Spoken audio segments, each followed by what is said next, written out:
ஒரு சிலர் சொன்னார்கள், எனக்கு ஸ்டான்லி 10 வருஷமா தெரியும், 20 வருஷமாக தெரியும் என்று சொன்னார்கள். ஆனால் என் இடத்தில் இருந்து ஒரு உணர்ச்சி வந்தது என்னவென்றால், எனக்கு மனித ஸ்டான்லியை 1946 ஆண்டு முதல் எனக்கு தெரியும். நினைத்து பாருங்கள், 1946 எப்படி என்று கேட்டீர்கள் என்றால்,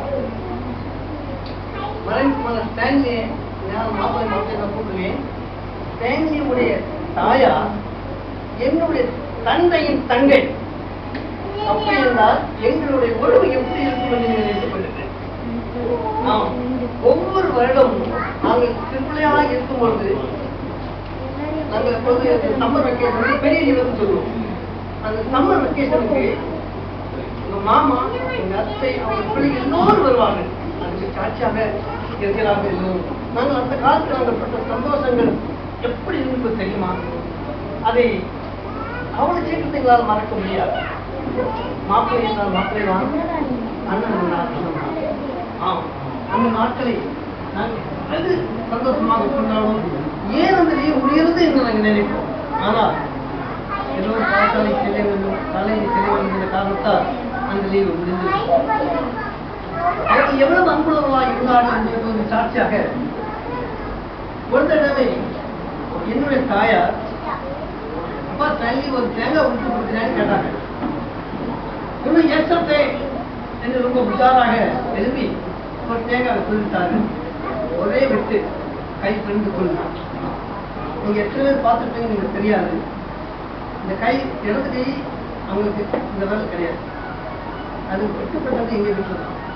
ஆனா சொட்ட அந்த ஊரில் இருந்த மக்கள் எல்லோரும் பயந்து நடுங்கி எல்லோரும் திகைத்து யார் வந்து சாப்பிடவில்லை, யார் வந்து சமையல் பண்ணவில்லை. ஏனென்றால் ஸ்டான்லி டாக்டரிடம் சென்று அந்த கட்டு போட்டு வந்த பிறகுதான் அவருக்கு என்ன நிலைமை என்று கேட்ட பிறகுதான் நம்ம ஊரில் நாங்கள் எல்லோரும் சாப்பிட்டோம். அப்படி என்றால் எப்படிப்பட்ட ஒரு அன்போடு அவளை நாங்கள் வைத்திருந்தோம் என்பதை நீங்கள் நினைக்கப்படுங்கள். அவங்க எந்த ஒரு காரியத்தை நீங்கள் அவருடைய கேட்டால் உடனே அவங்க என்ன சொல்லுவாங்க, சிரிச்சுக்கிட்டு தான் பேசுவாங்க. நம்ம எவ்வளவு கோபத்தில் இருந்தாலும் சொல்லுவோம். ஆனால் அப்படி கிடையாது. ஒரு போய் சொல்லி ஒரு சிரிப்பு, அந்த சிரித்த முகத்தை நமது மனக்கண்ணால் கொண்டு வரும்போது நிச்சயமாக அவளை சீக்கிரமாக அதை மறக்க முடியாது. அறிஞர் பேச ஆசைப்படவில்லை. நான் படித்த ஒரு விஷயத்தை ஒரு மத்தியில் சொல்லிக்கொண்டு விடைபெறார். நம்முடைய பைபிள் சொன்னாலும் இயேசு கிறிஸ்து நம்ம உலகத்தை படைத்தார், ஆதாம் ஏவாளை படைத்தார். ஆனால் இந்த புராணத்தை நாம் பிரித்து பார்க்கணும் என்றால், according to the Hindu religion, இந்த உலகத்தை நான் பிரம்மா வந்து படைத்தாராம்.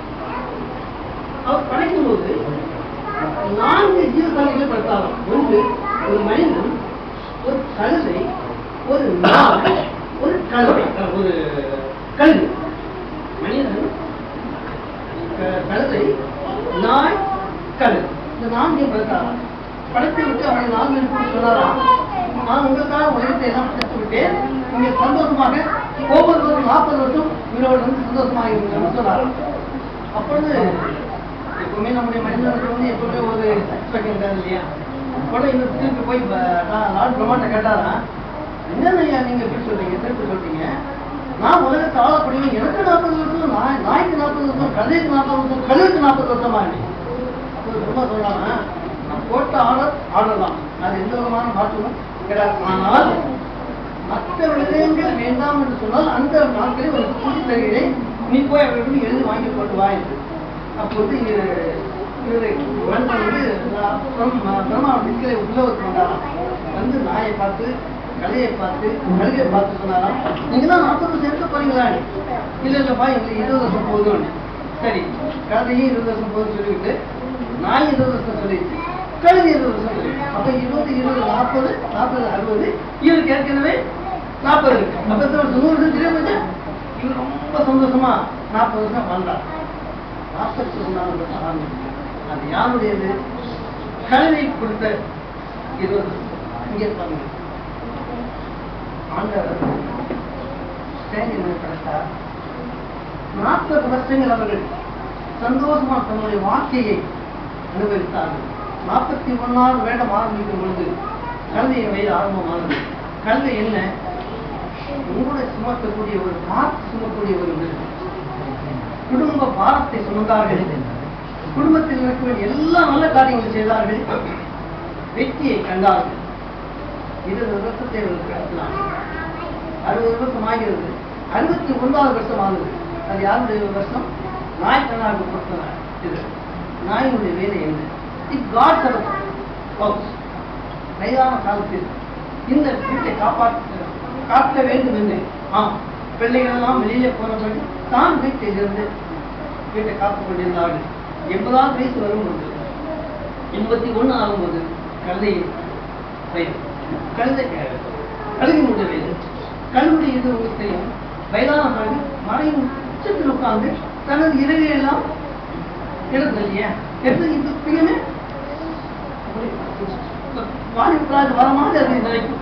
ஆனால் நம்முடைய பிரிந்து கொண்ட அண்ணன் 61வது வயசில் அதையும் எடுத்தார்கள், நாயினுடைய இதுவும் எடுத்தார்கள்.